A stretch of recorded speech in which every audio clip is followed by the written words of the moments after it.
네, 안녕하세요. 세계금융연구원 조용센터장입니다. 긴 연휴 동안에 딥시크 쇼크가 시장을 강타하면서 상당히 좀 힘든 시황이 연출이 됐었고, 그 딥시크발 쇼크가 해소되기도 전에 또 지난 주말에 트럼프 대통령이 캐나다와 멕시코에게도 25% 관세에 대한 부분들, 이어서 중국에 대한 관세 역시도, 그러니까 10% 관세 역시도 부과할 것이다라는 얘기가 계속 돌면서 상당히 시장 분위기가 좀 어지럽고 좀 어려운 그런 시간을 보내왔습니다. 물론 트럼프 취임 이후에 어떻게 보면 저희가 좀 기대해 볼 수 있었던 부분들, 좋은 소식지들이 분명히 있었습니다. 그러니까 딥시크 쇼크가 나오기 전, 그리고 관세 관련한 소식들이 나오기 전에 아시다시피 이미 미국에서는 소프트뱅크의 손정희 회장, 그리고 오픈 AI의 올트먼, 그리고 오라클 CEO까지 세 명을 불러다 놓고 대규모 AI 프로젝트인 스타게이트를 본격적으로 발표를 했죠. 그에 따른 시장의 반응은 분명히 있었고, 실제 미국에서도 관련한 기업들의 주가가 꽤나 높은 상승률을 보이면서 기대감을 갖게 만들었죠. 근데 그 이후에 어떻게 보면 한국 시간으로 설 연휴 동안에 딥시크 쇼크가 발생을 했고, 그 이후에 관세 관련한 이슈들 때문에 어떻게 보면 이 730조짜리 스타게이트 프로젝트가 많이 묻힌 감이 있습니다. 지금 실제로 미국 내 증시에서는 많이 묻힌 감이 있고, 그나마 이번 주에 올트먼과 손정희 회장이 한국을 방문을 하면서 한국에서는 약간 로봇 관련주들, 그리고 AI 소프트웨어 관련 종목들, 이러한 종목들의 시세가 약간 테마처럼 발생을 하기 시작했죠, 실제로. 하지만 분명한 거는 지금 시장 전체 시황은 딥시크발 쇼크가 분명히 아직까지도 존재를 합니다. 왜냐하면 뭐 이미 언론에서 공개됐다시피 딥시크가 발표한 개발 비용, 그러니까 558만 달러라는, 물론 믿을 수는 없죠. 뭐 말도 안 되는, 비현실적으로 좀 낮은 수치이기도 하고, 비용이 558만 달러는 실제로 거의 불가능한 수준에 가깝다라는 게 거의 확실시 되고 있는 상황이고, 왜냐하면 이게 말이 안 되는 게, 딥시크가 훈련한 모델이 대형 모델일 수밖에 없거든요, 기본적으로. 그러면 적어도 수천 개 이상의 GPU가 필요한데, 그걸 감안했을 때 558만 달러로 지금 GPT 4급과 비슷한 성능을 낸다? 이거는 거의 불가능한 수준에 가깝다라고 볼 수 있을 것 같고, 아무래도 이제 트럼프 정부가 딱 취임을 하면서 타이밍도 좀 그렇죠. 왜 이렇게 비용을 좀 낮게 발표했을까? 아무래도 여러 가지 추론이 가능하겠지만 중국의 AI 발전을 좀 과시화하려는 전략도 있을 거고, 또 관세가 사실상 이제 현실화될 수밖에 없는 시기가 다가왔기 때문에, 그런 데 있어서도 우리는 너네 도움 없이도 충분히 자력으로 AI의 발전을 꾀할 수 있다? 뭐 이러한 부분들을 좀 보여주기 위한 액션이 아니었나 라는 생각이 들고, 실제로는 아마 558만 달러가 아니고 수천억 원 이상 들어갔을 가능성이 높습니다. 그런 부분들을 놓고 봤을 때 딥시크발 관련한 쇼크들은 아마 시장에서 물론 중간중간 쇼크가 좀 있을 수도 있겠지만 그렇게 길게 시장에서 반응하진 않을 것이다 라는 게 제 판단이고, 그러면 다시 돌아가서 이제 시장은 다시 한번 말도 안 되는 규모의 천문학적인 규모죠. 700조 원대의 대규모 프로젝트, 이 스타게이트의 시장은 다시 주목할 가능성이 저는 굉장히 높다라고 생각을 합니다. 물론 지금 당장 얘기가 나오는 이 프로젝트에 대한 실질적인 수혜 업종들, 종목들 뭐 여러 가지가 좀 나오고는 있죠. 대표적으로 뭐 휴머노이드 로봇들이 수혜가 될 것이다. 그 밖에 각종 소프트웨어 쪽들, 이런 쪽들에 대한 수혜 기대감이 분명히 없지 않아 있는 게 맞는데, 글쎄요, 이 천문학적인 돈을 투자를 해서 700조 원대 규모를 투자를 해서 과연 이들이 얻어가려는 것이 비단 로봇 산업뿐일까요? 또는 AI 소프트웨어 쪽들을 아직까지 무언가 집계가 안 되는 그런 쪽들을 노리고 들어갔을 거라고 생각하지는 않습니다. 이미 저희는 힌트를 얻을 수 있었죠. 지난 트럼프 대통령이 스타게이트 프로젝트를 발표했을 당시 오라클 CEO가 얘기했었던 내용들.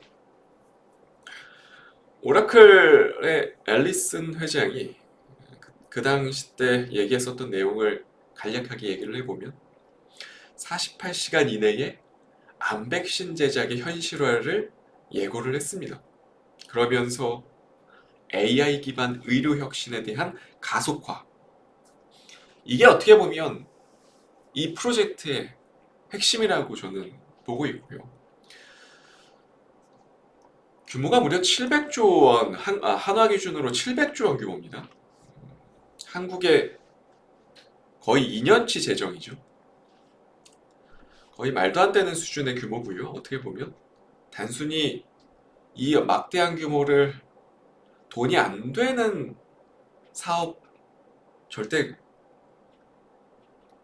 그렇게 보고 투자했을 거리라 생각하지는 않습니다. 역사상 어떻게 보면 가장 큰 AI 프로젝트고요.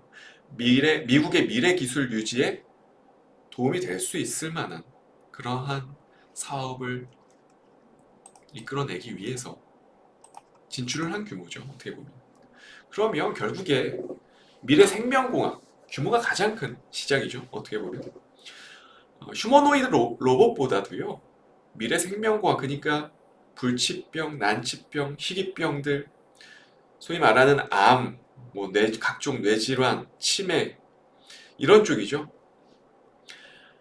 각종 유전자 치료제부터 시작해서 mRNA 백신 역시도 AI 기반 의료 혁신이 가속화된다면 훨씬 더 고도화될 수밖에 없는 상황이고, 그 부분들을 이미 오라클의 앨리슨 회장이 예고를 했고 이 프로젝트의 핵심이다라고 언지를 했단 말이에요. 결국에 당연히 어떻게 보면 이번 AI 프로젝트에 대한 실질적 수혜주는요,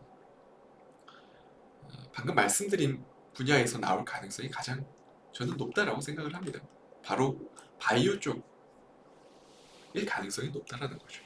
그러면 한국에서 결국에 관련한 종목들 내에서 실질적인 수혜주가 어떠한 종목이 있겠느냐. 물론 단연 시가총액 최상위 종목들 단에서는 이미 위탁 생산의 정점에 달해 있는 삼성바이오로직스가 가장 1차적인 수혜가 나올 거고, 그 밖에 약간은 이제 좀 테마성으로 좀 들어가야 될 것 같은데, 오늘의 추천주입니다.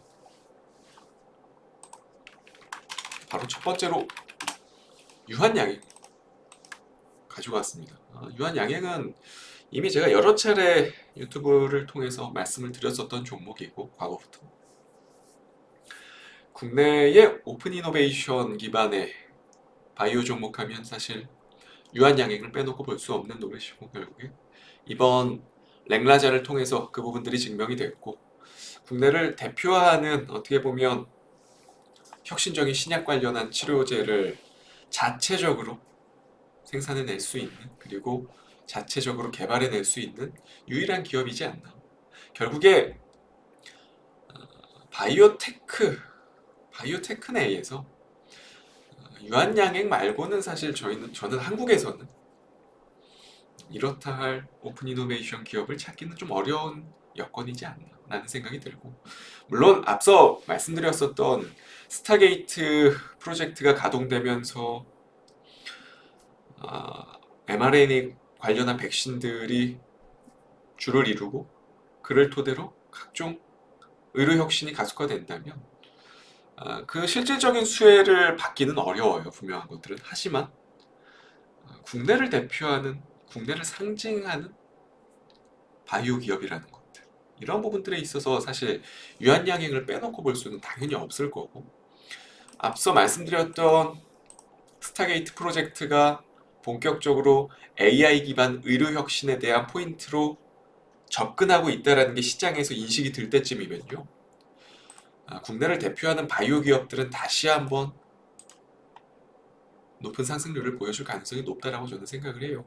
그 중심에는 당연히 ETF 비중이 상당히 높게 책정되어 있는 유한양행이 중심이 될 거고, 다시 한번 2차 추세를 만들어낼 가능성이 많이 높아져 있는 상황이라고 생각을 해서 오늘 첫 번째 공략주로 유한양행을 가져왔고요. 두 번째는 바로 ST팜입니다. ST팜은 뭐 이미 코로나 시절 때 2020년 요때 mRNA 기반에서, 그러니까 mRNA 백신 생산 설비를 어떻게 보면 국내에서 유일하게 또 구축하고 있는 코스닥 내에서 대표적인 기업이기 때문에 뭐 이미 LNP 관련한 기술 도입이 다 완료가 됐고, 한국이나 일본 같은 대표적인 아시아 국가들 외에도 주요 아시아 12개국에서 이미 사용 권리를 확보해낸 상태이기 때문에 실제적으로 mRNA 백신이 전 세계적으로 뭔가 폭발적인 생산성이 뭔가 현실화될 가능성이 보인다? 그러면 코스닥에서는 단연 ST팜이 대장주격 노릇을 할 수밖에는 없다라는 거죠. 그런 부분들을 놓고 봤을 때 이번 AI 프로젝트가, 미국에서 진행되는 AI 프로젝트가 그림이 하나씩 무언가 그려지기 시작하고 초안이 작성되고 바탕이 무언가 그려지기 시작한다면, 그때부터는 관련 종목들, mRNA 백신 관련한 종목들 역시도 다시 한번 시장에서 부각받기 시작할 겁니다. 그러니까 이미 부각받으면 늦죠. 그렇기 때문에 관련주들은 지금부터 관심을 가지고 계셔야 아마 향후에 뒤늦게 따라붙지 않는 그런 모습들이 나타날 거라고 생각을 해서 오늘 첫 번째 공략주 유한양행, 그리고 두 번째 ST팜을 가지고 왔습니다. 잘 참고하셔서 한번 보시면 좋을 것 같고요. 저는 다음 주 이 시간에 또 좋은 종목 가지고 찾아뵙도록 하겠습니다. 감사합니다.